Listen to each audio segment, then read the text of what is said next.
Live Tamil cinema நேயர்களுக்கு வணக்கம். நான் உங்கள் பத்திரிகையாளர் ஆர்.எஸ். கார்த்திக். இந்த வீடியோவில் நம்ம பார்க்க இருக்கிறது இந்த வாரம் இன்று திரைக்கு வந்திருக்கிற காக்கா படத்தோட விமர்சனம். காக்கா படத்தோட பேர் தாங்க காக்கா. ஆனால் ஒரு அருமையான ஒரு கதை களம் உள்ள ஒரு படம். ஒரு வித்தியாசமான ஒரு காமெடி கூடவே ஒரு காதல் இந்த படத்தில் இருக்குது. அதுதான் இந்த காக்கா படத்தோட கதை. காக்கா படத்துல இனிக்கோ பிரபாகர் ஹீரோன்னாங்க. ஆனா இன்ட்ரோல் வரைக்கும் சென்ராயன் தான் ஹீரோவா தெரிஞ்சாரு. அதுக்கப்புறம் கொஞ்சம் வில்லனிக் ஹீரோ மாதிரி தெரிஞ்சாலும் அவரும் ஒரு ஹீரோவா தெரிஞ்சாரு. இனிக்கோ பிரபாகரும் பிரமாதமான ஒரு கேரக்டர் நடிச்சிருக்கிறாரு. இவங்கெல்லாம் இல்லாம நம்ம அப்புக்குட்டி இன்னும் பலர் எல்லோருமே சிறப்பாக பண்ணியிருக்காங்க இந்த படத்தில். அதுவும் புரூஸ்லின்னு ஒருத்தர் வர்றாரு, அவர்லாம் உண்மையா அருமையா பண்ணியிருக்காப்புல. உண்மையாவே இந்த காக்கா படத்துல வந்து இனிக்கோ பிரபாகரோட ஜோடியா ரோஸ்மின் அவங்க அருமையாக நடிச்சிருக்காங்க. சென்ராயன் தானியா அப்படிங்கிற ஒரு ஜோடியோட. தானியா பார்த்தீங்கன்னா தமன்னா லுக்லேயே இருப்பாங்க. சின்ன பட்ஜெட் படங்களின் தமன்னான்னு கூட அவங்கள சொல்லலாம். அவங்களும் நல்லா பண்ணியிருக்காங்க. தேனிக்கை பரமன் அவர் தான் இந்த படத்தை எழுதி இயக்கி பாடல்கள்லாம் எழுதியிருக்கிறாரு. அவரு இந்த படத்தில் ஒரு முக்கியமான ரோலில் இந்த படத்தில் நடிச்சிருக்கிறாரு. இது இல்லாமல் கூல் சுரேஷ், மணிமேகலை, கொட்டாச்சி, மொசக்குட்டி, கிங்காங் இவங்கெல்லாம் இருக்கிறாங்க. என்ன கதை அப்படின்னு பார்த்தீங்கன்னா, ஒரு பொண்ணுக்கு கல்யாணம் தடைப்பட்டு போகுது. காரணம் பெரும் குடிகாரனா இருக்கிறது மட்டும் இல்லை, கூத்தியா வச்சுட்டு இருக்கிறது அப்படின்னு சொல்லுவோம் இல்லைங்களா ஊர் பக்கம். ஆமாம், ஒரு பெண்மணியை வச்சிருந்து அவளுக்கு தாலி கட்டுறேன்னு சொல்லி அவளோட இருந்துட்டு இன்னொரு பெண்ணுக்கு தாலி கட்ட போறான் அப்படின்னு தெரிஞ்சோன்னா அந்த பெண் வந்து கல்யாண வீட்டுல பூந்து கல்யாணத்தை தடுத்து நிறுத்துறாங்க. தப்பிச்சோம் அப்படின்னு அந்த மணப்பெண், இத்தனைக்கும் கிட்டத்தட்ட முறை மாமன் தான் அவரு இவங்களுக்கு அப்படின்னாலும், இவ்வளவு பெரிய அயோக்கியனான்னு ரெண்டு பெண்களோட அந்த குடும்பமே அந்த மதுரை பக்கத்து ஊரை விட்டுட்டு சென்னைக்கு குடிபெயர்ந்துடுறாங்க. இப்போ சென்னைக்கு வந்தோடனே, ஏங்க இந்த ஏரியாவுக்கு குடி வந்தீங்க, ஏகப்பட்ட பிரச்சனைகள் இருக்குதுங்க இந்த ஏரியாவில் அப்படின்னா, சென்னைக்கு வந்தோம்னா ரெண்டாவது பொண்ணை இன்னொருத்தர் லவ் பண்றாரு. அவர் யாருன்னு பாத்தீங்கன்னா நம்ம சென்ராயன். அந்த பொண்ணுங்களும் பெருசா காலேஜ் அது இதுன்னு படிச்சுட்டு இருக்கிறப்போ இவங்க வந்து பேப்பர் போடுறது, பால் பாக்கெட் போடுறது, போஸ்டர் ஓட்டுறது, இப்படி இடியாப்பம் வைக்கிறது, இந்த மாதிரி கேரக்டர் தான் நம்ம சென்ராயன்.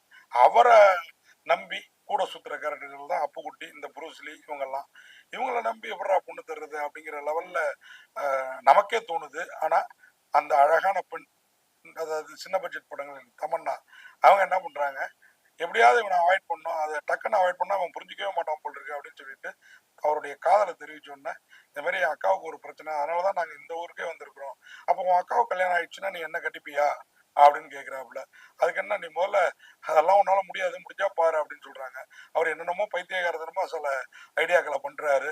அதுல பேப்பர்ல விளம்பரம் கொடுக்குறாரு. அதை கொஞ்சம் சுவாரஸ்யப்படுத்திருக்கிறாங்க. பேப்பர் விளம்பரத்தை பார்த்துட்டு பொண்ணுன்னா ஒன் டே நைட்டு கல்யாணம் பண்ணிக்கிறதுக்கு, ஒன் டே கல்யாணம் பண்ணிக்கிறதுக்கு பல பேர் முன் வர்றாங்க. இதெல்லாம் பார்த்து வெறுப்பாகிற சென்ராயன், சென்ராயனை தாண்டி இந்த பெண் வெறுப்பாகிறா. இவன் தான் இதுக்கெல்லாம் காரணம்னு வீட்டில் திட்டு விழுகுது. அதை பார்த்துட்டு வந்து அந்த பெண் வந்து இவனை விட்டு பெண்டு நிமிக்கிறாப்புல. இது இந்த ஊடலே அவங்களுக்குள்ளார காதலாக ஒரு பக்கம் மாறிட்டு இருக்கு. இன்னொரு பக்கம் அந்த பெண்ணுடைய அக்காவுக்கு மாப்பிள்ளை பார்க்க வேண்டிய சூழல். இதுக்குள்ளார மதுரையில போய் அவனை காம்ப்ரமைஸ் பண்ணி அவனே மாப்பிள்ளையா ஆக்கினா என்ன அப்படின்னு இவங்க வீடை கேட்காமலே இவர் கிளம்பி போவார் சென்ராயன். அங்கே போனால் இவங்க வந்து அவனை குத்தி கொள்ள வந்தவங்க நினச்சிக்கிட்டு மெட்ராஸ்லேருந்து வந்தா, மெட்ராஸில் வந்து ஏரியாவுக்கு ஒரு ரவுடிடா, இங்கே மதுரையில் வந்து ஒவ்வொரு வீட்டுக்கும் ஒரு ரவுடிடா அப்படின்னு கத்தி எடுத்துட்டு மீன் கடை ஏரியாவில் இவங்களை வந்து பங்கம் பண்ண பார்க்கறது. அது அங்கேருந்து தப்பிச்சு இந்த 4 நண்பர்களும் சென்னைக்கு வந்து அந்த பெண்ணுக்கு உண்மையாக உருப்படியாக ஒருத்தனை பார்க்குறாங்க. அது யாருன்னு பார்த்தீங்கன்னா, சமூக நல ஆர்வலரும் மரக்கன்றுகளை நடுறவருமான இனிக்கோ பிரபாகர். இனிக்கோ பிரபாகரை அந்த பொண்ணுக்குன்னு பேசி முடிச்சுட்டு டக்குன்னு மாறி அந்த ஊர்லேருந்து அந்த முறைமாமன் தேடி வந்தோன்னா அவன் பக்கம் நிற்கிறாரு. கொஞ்ச நேரம் சொல்றாங்க, ஏன்டா இவர் இப்படிலாம் பண்றாருன்னா கிளைமாக்ஸ்ல விடை சொல்றாங்க. கிளைமாக்ஸ்ல இனிக்கோ பிரபாகர் அந்த பெண்ணை கைப்பிடித்தாரா, இல்லை இந்த முறைமாமன் அவரை கைப்பிடித்தாரா? இதுக்கு முனிஷ்காந்த், கிங்காங்கு, இன்னும் பலர், நம்ம கூல் சுரேஷ், மணிமேகலை, கொட்டாச்சி இவங்கெல்லாம், மொசக்குட்டி இவங்கெல்லாம் உதவியா இருந்தாங்களா, உபத்திரவமா இருந்தாங்களா, என்ன ஏதுங்கிறது ரொம்ப அழகா ஒரு கதையா பண்ணியிருக்கிறாரு இந்த படத்தோட இயக்குனரும் ஒரு நாயகருமான தேனிக்கே பரமன். ஆனா இவருக்கு நடிப்பு இயக்கம் அளவுக்கு லாகுவா வரல, இலகுவா வரல. அதுல இவர் கொஞ்சம் கோட்டை விட்டுருக்கிறாரு. இவர் நடிக்கிறத விடுத்து இந்த படத்தை இன்னும் முழு மூச்சா இயக்கியிருந்தா இந்த படம் இன்னும் பிரமாதமா இருந்திருக்கு. ஆனாலும் இப்ப பார்த்தப்பயே எனக்கு ரொம்ப பிடிச்சிருந்தது இந்த படம். சில இடங்கள்ல இந்த சைடுல நிக்கிற ஆர்டிஸ்டும் மெயின் கேரக்டர்ல, அதாவது இந்த பெண்ணோட அப்பாவா வர்றவர், இன்னும் சிலர் வந்து அந்த நடிப்பு கேமரா ஆன் ஆன பிறகு கொஞ்சம் பேன் நிக்கிறது தெரியுது. அதெல்லாம் கொஞ்சம் கட் பண்ணி கரெக்ட் பண்ணியிருந்தா இந்த படம் இன்னும் பெருசா இருந்திருக்கும். ஆனாலும் போர் அடிக்காமல் முன்பாதி முழுக்க விழுந்து விழுந்து சிரிக்கிற மாதிரி நம்ம சென்றாயன், அப்புக்குட்டி பண்ற அல்ட்ரா காமெடிகளால, இரண்டாம் பாதி அந்த முறைமாமா, முனிஷ்காந்த், அப்புக்குட்டி, கூல் சுரேஷ். ஐயோ, கூல் சுரேஷ் கேரக்டர்லாம் மனசை விட்டு அகலங்க. தனிக்கட்டை அப்படிங்கிற மாதிரி ஒரு கேரக்டர். அவர் கல்யாணம் ஆகாம தவிச்சிட்டு இருப்பாரு. 4-5 அண்ணன் தம்பி தங்கச்சிக்கெல்லாம் கல்யாணம் பண்ணி வச்சுட்டு எனக்கு கல்யாணம் ஆகலைன்னு. அவருக்கு ஒரு பக்கம் சென்றாயன் வந்து நான் பொண்ணு ஏற்பாடு பண்றேங்கிற ரேஞ்சில் ஒரு வாக்கு கொடுக்க, அதனால அவர் முன்னாடியே சுத்துறது எல்லாம் ரொம்ப அழகா பண்ணியிருந்தாங்க. மொத்தத்துல இந்த படம் ஒரு வித்தியாசமான காமெடி டிராமா. அதுல வந்து இனிகோ பிரபாகர் உங்களுக்கு தெரியும், ஒரு அழகான நடிகர், அருமையா நடிச்சிருக்கிறாரு. அதே மாதிரி ரோஷ்மின் அந்த அம்மனையும் அழகா அந்த கேரக்டர் பண்ணியிருக்காங்க. சென்றாயன் அவரும் சிறப்பாக பண்ணியிருக்கிறாரு. அவரோட ஜோடியா வர தானியா அருமையா பண்ணியிருக்கிறாங்க. அதே மாதிரி தேனிக்கு பரமன் அவர் தாங்க படத்தில் நல்லா தான் நடிச்சிருக்காரு. நான் சில இடத்துல கொஞ்சம் தேமையான கேமரா ஃபையரோட இருக்கிற மாதிரி இருக்குது.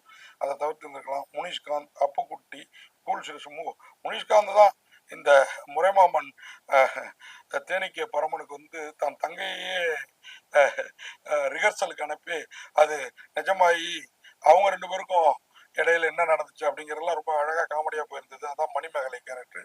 கூல் சுரேஷ் ஆகட்டும், கொட்டாச்சி ஆகட்டும், மொசக்குட்டி ஆகட்டும், கிங்காங் கராத்தே மாஸ்டர் கொஞ்ச நேரமே வராரு. மொசக்குட்டி முனிஷ்காந்தோட கையால வேற லெவலில் பண்ணியிருக்காரு. கொட்டாச்சியும் அதே கேரக்டர் தான். 2 பேரும் பின்னி படம் எடுத்திருக்கிறாங்க. மொத்தத்துல இந்த படம் உண்மையா ஒரு வித்தியாசமான படம். காக்கா ஆர்என் பிக்சர்ஸ் பேனர்ல இந்த படத்தை வந்து ரேணுகா கிருஷ்ணசாமி தயாரிச்சிருக்கிறாங்க. இந்த படத்துக்கு தேனிக்கே பரமன் எழுதி இயக்கி இருக்கிறாரு. இந்த படத்தை டிஓபி சுரேஷ்குமார், அவங்களாம் குறைய சொல்ல முடியாது. எடிட்டர் ஷாஜித் மட்டும் சில இடங்களை கொஞ்சம் வெட்டியிருந்தா இன்னும் சிறப்பாக இருந்திருக்கும். கெவின் டி கோஸ்டா அவங்க தான் மியூசிக், அருமையா இருக்குது. அவங்களோட மியூசிக்ல முகவரி தேடி அலைஞ்சன்னு ஒரு பாட்டு, அது இல்லாம முட்டைக்கண்ணு பார்வையாளுங்கிற ஒரு பாடல், ரெண்டுமே சிறப்பா இருக்குது. இனிக்கோ பிரபாகர் நட்சத்திரங்கள் இல்லாம திருச்சி சாதனா ஒரு கேரக்டர் வராங்க. துலுக்கான ஒரு இன்ஸ்பெக்டர் கேரக்டர்ல வந்து மிரட்டுறாரு. துலுக்கானம் உங்களுக்கு தெரியும், மகாநதி சங்கர், இப்படி எல்லாரையுமே சொல்லிட்டே போகலாம். மொத்தத்துல இந்த படம் வேற லெவல்ல ஒரு படம். இந்த படத்தை வந்து அஜய் ஃபிலிம்ஸ் வந்து ரிலீஸ் பண்ணியிருக்குது. இந்த படத்தை வந்து ஆர்என் பிக்சர்ஸ் தயாரிச்சிருக்கு நான் சொல்லிட்டேன். ஷாஜித் அவங்க தான் வந்து படத்தொகுப்பு. கெவின் டி கோஷாவோட மியூசிக் தான் நான் உண்மையா 2 பாடல்கள் 4 பாடல் இருக்கு, 4மே நல்லா தான் இருக்குது. தேனிக்கு பரமன் தான் அந்த பாடல்களையும் எழுதியிருக்கிறாரு. அவர் கூட சபரிஷ் அப்படிங்கிறவர் இணைந்து எழுதியிருக்கிறாரு. உண்மையாவே காக்கா இந்த படத்தை பாருங்கன்னு யாரையும் நான் காக்கா பிடிக்க வேண்டிய தேவையில்லை. அவ்வளோ சிறப்பாக இருக்குது அப்படிங்கிறத சொல்லி, யதார்த்தமாக இருக்குது, அதை பதார்த்தமாக முடிஞ்ச ஒரு ட்ரிப் பாருங்க அப்படின்னு சொல்லி இந்த படத்துக்கு 10க்கு 6 மதிப்பெண்கள் கொடுத்து விடைபெறேன். நன்றி. ஆர்எஸ் கார்த்திக்.